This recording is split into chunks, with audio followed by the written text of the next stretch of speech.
El vendedor de libros. Cuando mi esposa y yo recién nos casamos, nos mudamos a una colonia en la que viví la mayor parte de mi infancia. Un amigo de mi padre me rentó un departamento a un excelente precio. Nuestro matrimonio fue algo precipitado, pues mi esposa estaba embarazada de mi primera hija. Esto truncó muchos de nuestros planes.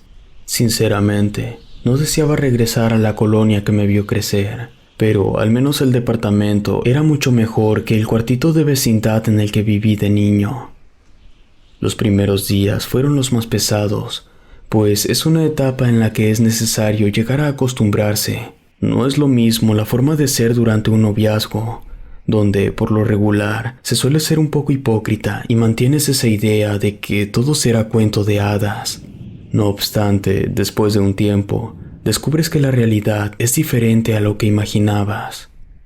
Aún con estas diferencias, éramos felices, inexpertos en todo lo que refería al hogar. Nos dividíamos las labores e intentábamos hacer rendir mi pequeño sueldo. Nunca es fácil cuando se empieza una familia. En una ocasión, fuimos al mercado local de la colonia, el cual es muy famoso en Jalisco por ser una de las colonias más comerciales de Zapopan. Todo el mercado y la avenida principal está atiborrada de tiendas de ropa, abarroteras, tiendas de desechables, dulcerías, un sinfín de comercio. Incluso en la plaza frente al templo suelen ponerse ambulantes vendiendo cosas de segunda mano. En uno de esos puestos ambulantes fue donde conocí al vendedor de libros. Tengo un enorme gusto por la lectura y una gran afición por coleccionar libros raros o antiguos. Sobre un puesto de venta, mi esposa se quejó. Me pidió que nos fuéramos a llevar el mandado a casa. Sin embargo, en cuanto intercambió palabras con aquel señor, quedó tan encantada como yo. Era un señor ya entrado en años, de aspecto humilde. A simple vista, parecía una persona totalmente normal, aunque era imposible no notar ciertos aspectos raros, como su aroma, el cual era muy fuerte. Otro aspecto extraño que resaltaba a simple vista era su piel. No sabría cómo explicarlo. No se veía natural ni dañada por alguna enfermedad. Simplemente diferente. Era algo así como si su piel no se ajustara a su verdadera forma. Buscando entre libros, localicé al menos 5 que me llamaron la atención. Sin embargo, anticipando la reacción que tendría mi esposa si me los llevaba todos, elegí aquel que me pareció más interesante. Se trataba de un volumen muy viejo llamado El Martillo de las Brujas, un libro donde se catalogaban a las brujas y también se daba información para poder enfrentarlas. Me lo vendió a un precio muy bajo, incluso me hizo una rebaja sobre el precio que él había marcado. Yo percibí que le caía muy bien desde el principio. Regresamos a la casa mientras mi esposa me reclamaba que era una compra innecesaria. Más tarde me encontraba asomándome por el balcón. Vi al vendedor de libros empujando un viejo carro de madera y vi cómo se metía dentro de una casa muy humilde junto al edificio de departamentos en el que vivíamos. Gracias a los vecinos pude enterarme del nombre del vendedor. Era Pedro, pero me advirtieron no relacionarme mucho con él, pues tenía fama de practicar brujería, al igual que su madre, quien era una persona muy anciana. Yo no hice caso a los vecinos, y para fortalecer mi amistad con Pedro, decidí llevarle algunos libros que no me interesaba tener en casa como muestra de mi gratitud por haberme vendido a tan bajo precio aquel libro.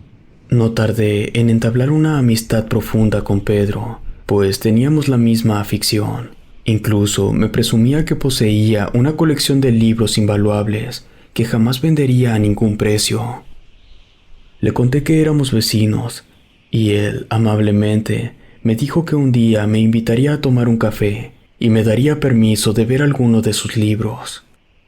En el departamento en el que vivíamos, tenía una distribución algo extraña. Por ejemplo, para ir a la cocina era necesario bajar por unas escaleras de caracol, mismas que conectaban con el patio que se encontraba en el techo del edificio. La cocina quedaba justo al lado de la casa de Pedro. Cuando comíamos o estábamos cocinando, a veces escuchábamos cómo charlaba con una señora de voz muy rasposa, quien pensábamos era su madre. Sin embargo, algunas noches durante la cena, escuchábamos algunas voces aterradoras, que de ninguna manera era posible que un ser humano fuera capaz de producir ese sonido. No sabría cómo describirlo, pero era como si un animal intentara hablar. Pasaron los días, y mi esposa me contaba muy seguido que cuando estaba sola no le gustaba bajar a la cocina, pues ya iban varias veces que veía cosas extrañas. Le decía que quizás se estaba sugestionando por culpa de las películas de terror que le gustaba ver. Sin embargo, al tiempo, yo mismo pude ser testigo de todo eso. Nos encontrábamos comiendo, cuando de pronto ella me dijo que mirara en dirección al muro que daba a la casa de Pedro. Vi cómo de pronto apareció una enorme mancha negra. Poco a poco fue tomando forma de una cabeza con 3 caras demoníacas. Mi esposa me abrazó con fuerza y cerró los ojos.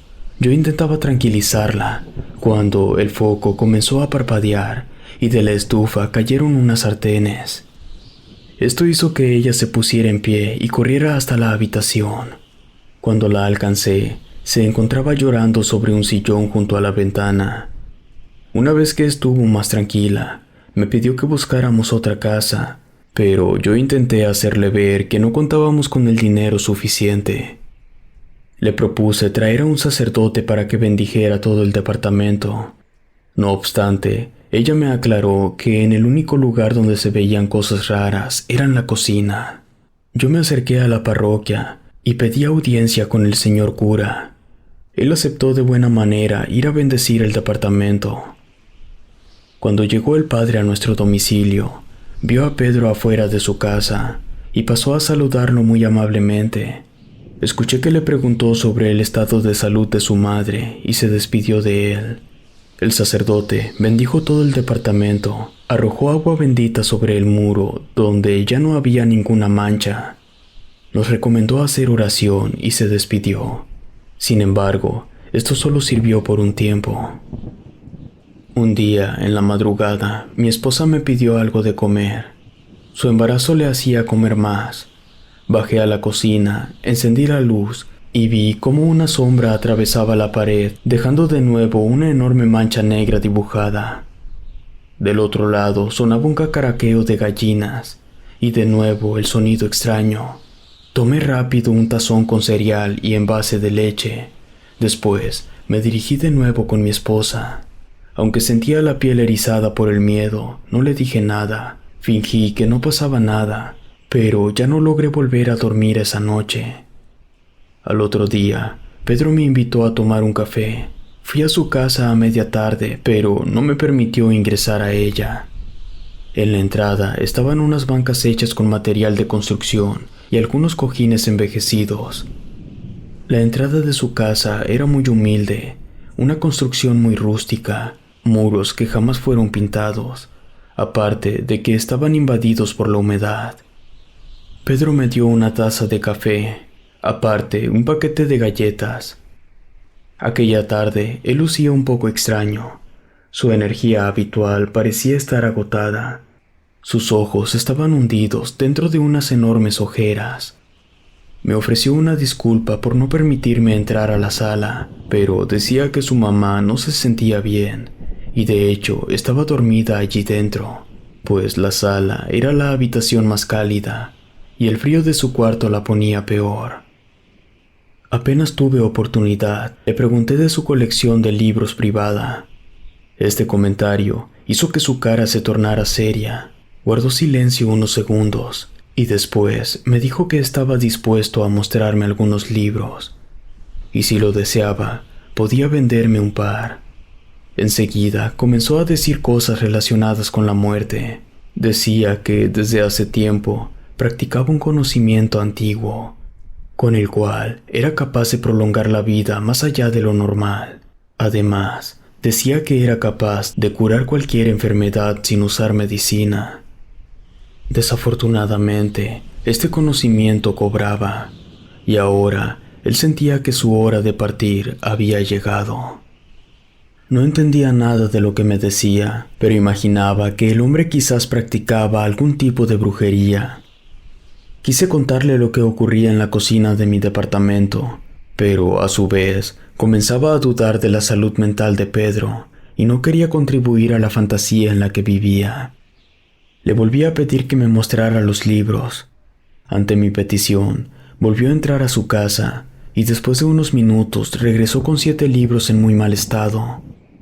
La mayoría ni siquiera tenían una portada. Sin embargo, Pedro les había pegado una hoja blanca con el nombre a cada uno. Me di cuenta que la mayoría eran sobre metafísica y otro era el libro de San Cipriano, un libro que recuerdo que mi abuela decía que era usado en la práctica de brujería. De entre todos, uno que llamó completamente mi atención estaba escrito en otro idioma que no identifiqué de inmediato, pero en la portada decía que era el grimario del mago Abramelín. Le dije a Pedro que me interesaba el grimario. Él movió la cabeza de un lado a otro. Después se tocó la barbilla y me dijo que no podía vendérmelo. Sin embargo, me lo prestaría durante una semana, solo eso. Acepté y guardé el libro dentro de una bolsa de piel que cargo conmigo siempre. Pedro regresó los libros dentro de su casa, pero mientras emparejaba la puerta, vi cómo una silueta se asomaba en el pequeño espacio entre la puerta y el muro. Era una cara pequeña, pero no como la de un niño. Enseguida apareció otra, luego otra y otra. Eran tan extrañas e inexplicables. Me sentí espantado. Me levanté de golpe tirando las 2 tazas de café al piso. Caminé hacia atrás hasta que choqué con el cancel de la entrada. Enseguida comencé a escuchar unos sonidos horribles, parecidos a los que produce un león pero con un tinte macabro. En eso salió Pedro. Lucía asustado. Se disculpó por no poder volver a salir.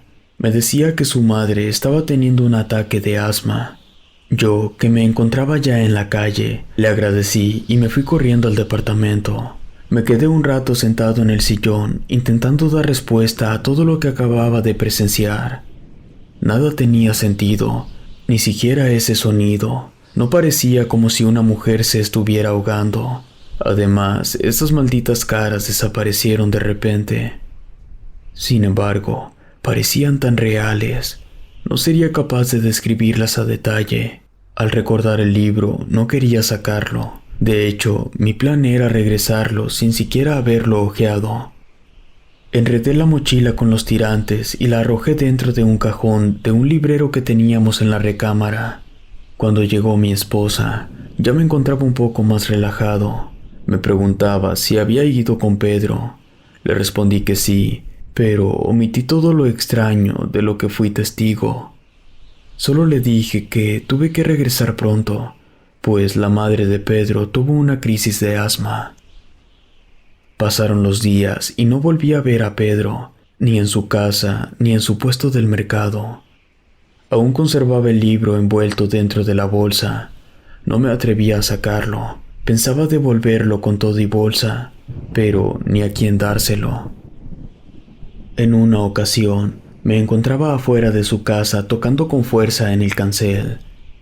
Escuché como si alguien se acercara a la puerta. Incluso vi cómo la cortina de una de las ventanas se agitaba. Parecía que alguien se asomaba. Un vecino me vio tocando, se acercó y me dijo que quizás Pedro se encontraba cuidando a su madre en el hospital.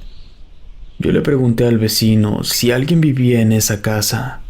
Él me respondió que no, que la señora solo había tenido 2 hijos, pero uno de ellos había fallecido 10 años atrás, y desde que el señor murió, la madre comenzó a enfermar, y de hecho, hacía muchísimo tiempo que nadie la veía por la calle. Es más, ni él mismo estaba seguro de cuándo fue la última vez que la vio. Enseguida le comenté que acababa de ver cómo alguien se asomaba por la ventana. El hombre solo respondió, «Qué raro», y después se alejó. Me olvidé del asunto y seguimos con nuestras vidas. Fueron un par de días en que volvimos a cenar en la cocina sin que nada extraño pasara. Desafortunadamente, todo esto regresó con más fuerza. Nos encontrábamos cocinando algo especial para la cena, pues era nuestro aniversario de boda, y por el embarazo mi esposa no quiso salir a ninguna parte, pues se agotaba con facilidad, así que decidimos cocinar y pasarla en casa. Mientras servíamos la cena, del muro comenzaron a sonar fuertes golpes. Parecía como si alguien golpeara con un marro u otro objeto pesado. Incluso vimos cómo caía tierra del techo. Me acerqué al muro, golpeé varias veces con mi brazo y grité que pararan. Mi esposa me dijo que fuera, pues seguramente era en casa de Pedro. Salimos de la casa juntos, atravesé el cancel y toqué con mucha fuerza en la puerta, pero nadie respondió. Lo intenté un par de veces, incluso grité para que alguien saliera, pero dentro todo estaba en completa penumbra y no se escuchaba a nadie que estuviera trabajando. De repente, mi esposa me dijo que mirara por la ventana. Fueron solo unos cuantos segundos, pero fue más que suficiente para caer en pánico. Dentro estaba Pedro. Había algo en él que no estaba bien. Su piel parecía colgar más allá de su cuerpo y su rostro no lucía normal. Mi esposa y yo regresamos al departamento, bajamos de nuevo a la cocina. Los golpes habían cesado. Sin embargo, en el muro volvieron a aparecer los rostros. Yo tomé algunas fotos, aunque mi esposa me pidió que no lo hiciera. Decidimos hablar con el casero, quien acudió de inmediato al día siguiente. Por fortuna, la enorme mancha con las caras dibujadas se encontraban aún en el muro, y el piso seguía cubierto por la tierra que se desprendió del suelo. El casero intentó comunicarse con Pedro, pero al igual que conmigo, nadie respondió al llamado de la puerta. Llamó por teléfono a algunos parientes, quienes no supieron dar respuesta. Según ellos, solo habían hablado por teléfono con Pedro y su madre. Sin embargo, llevaban ya varios meses sin saber nada de ellos. Mi rentador me comentó que él solo veía una manera de averiguar qué era lo que estaba sucediendo allí. Regresamos al departamento directo a la cocina. Me dijo que él estaba seguro que algo andaba mal del otro lado del muro, pues no éramos los primeros inquilinos en quejarnos. El casero se fue y regresó más tarde con un par de albañiles. Ellos, con marros, comenzaron a demoler el muro. En un tiempo muy corto ya habían derribado el suficiente espacio para atravesar al otro lado. Un hedor horrible comenzó a entrar. Como dentro estaba todo oscuro, me pidieron una lámpara. Iluminamos antes de entrar. Era una habitación que probablemente llevaba años sin ser abierta, pues el grado de humedad hacía que te calara hasta las narices. Todo estaba atestado de libros, y el piso estaba lleno de páginas desprendidas, al igual que los muros. Todo estaba tapizado con páginas arrancadas de otros libros. En el piso encontramos una especie de bastón con unas calaveras pequeñas en la parte superior. Parecían los cráneos de pequeños simios. Seguimos viendo en aquel lugar. Habían muchos huesos de lo que parecían ser animales. El hedor comenzó a tomar más fuerza, solo que ahora olía como animal muerto. Llegamos hasta una puerta de madera sin pomo. La empujamos y dentro, sentada en una silla, vimos a una anciana de aspecto horrible, que apenas nos vio, comenzó a reír y a decirnos maldiciones. En ese momento todos nos echamos para atrás. Uno de los albañiles dijo que todo eso era obra del diablo y se puso a rezar. Taparon rápidamente el muro. El casero accedió a devolverme el depósito si así lo deseaba. Yo acepté. Durante 2 semanas estuvimos viviendo en casa de mi suegra, quien vivía sola. Con el tiempo nos enteramos que la policía ingresó a la casa de Pedro. Encontraron muchas cosas. Entre ellas había huesos humanos y de animales. Al parecer, aquel hombre practicaba una especie de nigromancia, hechicería con cadáveres. No encontraron a la anciana que los albañiles y yo habíamos visto. De Pedro jamás se supo nada. La gente piensa que quizá quedó tirado muerto en algún lugar. Yo me he atrevido a echar un vistazo al libro que me prestó. He leído muchas cosas aterradoras que no pienso repetir aquí. Sin embargo, dentro de uno de los muchos hechizos que hay ahí, encontré uno que me da una pista sobre dónde terminó Pedro. Puede ser que en un arrebato de locura, él haya ofrecido su cuerpo a alguna de las múltiples entidades demoníacas a las que servía. Hace mucho tiempo que esto ocurrió. Para estas fechas, ya vendí el libro por internet. Sin embargo, hace unos días vi a una persona muy parecida al vendedor de libros. Se encontraba dentro de una tienda con la mirada perdida y su piel que no parecía encajar en su cuerpo. Espero que esa historia no se haya repetido con nadie más. Si te gustó esta historia, suscríbete activando la campanita para que no te pierdas lo mejor de Rede. Gracias por escucharnos. Relato escrito y adaptado por Mauricio Farfán.